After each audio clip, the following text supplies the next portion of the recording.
In the 1950s, some scholars began to draw upon one understanding of the nature of humans and on history to develop a more scientific approach to the study of international relations.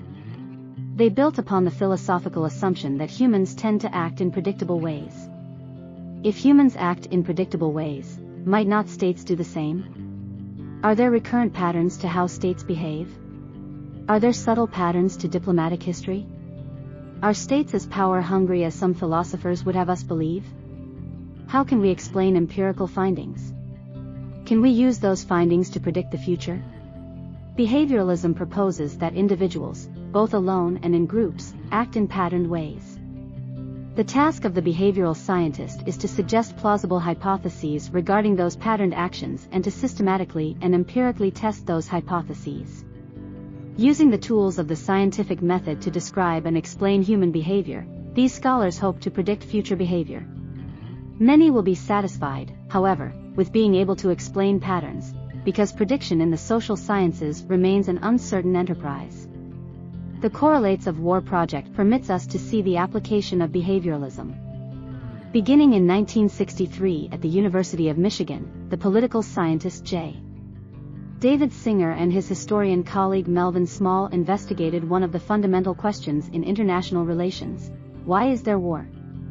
Motivated by the normative philosophical concern with how peace can be achieved, the two scholars chose an empirical methodological approach.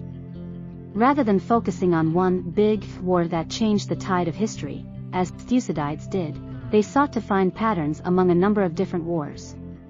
Believing that generalizable patterns may be found across all wars, Singer and Small turned to statistical data to discover the patterns. The initial task of the Correlates of War project was to collect data on international wars between 1865 and 1965 in which 1,000 or more deaths had been reported in a 12-month period. For each of the 93 wars that fit these criteria, the researchers found data on its magnitude, severity, and intensity, as well as the frequency of war over time. This data collection process proved a much larger task than Singer and Small had anticipated, employing a bevy of researchers and graduate students. Once the wars were codified, the second task was to generate specific, testable hypotheses that might explain the outbreak of war. Is there a relationship between the number of alliance commitments in the international system and the number of wars that are fought? Is there a relationship between the number of great powers in the international system and the number of wars? Is there a relationship between the number of wars over time and the severity of the conflicts? Which factors are most correlated over time with the outbreak of war? And how are these factors related to each other? What is the correlation between international system-level factors, such as the existence of international organizations, and the outbreak of war? Although answering these questions will never prove that a particular factor is the cause of war, the answers could suggest some high-level correlations that merit theoretical explanation. That is the goal of this research project and many others following in the behavioralist scientific tradition. Another example of research in the behavioral tradition can be found in human rights literature. The question many scholars probe is why countries violate human rights treaties.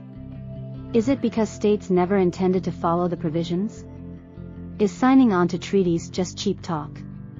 Is it because there is no threat of direct international enforcement? Or is it because states often lack the capacity to implement new standards? Sociologist Wade M. Cole began with a hypothesis, unlike in the Correlates of War project, which began with data collection, that non-compliance with international treaty obligations is neither willful or premeditated. Rather, it depends on a state's bureaucratic efficiency. Using data from each explanatory variable of state bureaucratic efficiency and dependent variables of state empowerment and physical integrity rights data found in the Cingranelli-Richards-Siri human rights dataset, Cole used sophisticated statistical models that confirmed his expectations. Improvements in a state's empowerment and physical integrity rights after the signing of the International Covenant on Civil and Political Rights depend on state capacity. Yet methodological problems occur in both projects. The Correlates of War database looks at all international wars, irrespective of the different political, military, social, and technological contexts. Can wars of the late 1800s be explained by the same factors as the wars of the new millennium? Answering that question has led subsequent researchers to expand the data set to include militarized interstate disputes, conflicts that do not involve a full-scale war. And those data include not only international and civil wars but also communal and non-state wars. The human rights study also involves major problems of measurement and definition of key variables. How can one measure concepts such as states' empowerment and state capacity? Many different indicators need to be combined. And data may not be available for all states across all the time period studied. In each case, alternative explanations need to be investigated. Such studies are never an end in themselves, only a means to improve explanation and to provide other scholars with hypotheses that warrant further testing. So, to return to the question posed at the beginning of the chapter, what explains the different conclusions reached by Pinker and Dempsey on whether contemporary international relations can be described as relatively peaceful? The data they are examining are different. Pinker, arguing that the world was much more violent over the past centuries, includes all types of violence: murder, tribal warfare, slavery, executions, rape. He cites statistics showing that tribal warfare was 9 times as deadly as 20th century warfare, and the murder rate in medieval Europe was 30 times more than it is today. While the numbers of deaths and violent acts today may be larger, they are much smaller compared to the size of the population. In the 17th century, the wars of religion killed about 2% of the population in the warring states, while in the 20th century, the deadliest century in absolute numbers, just 0.7% of the people died in battle. World Wars I and II represent spikes from what is generally a downward trend.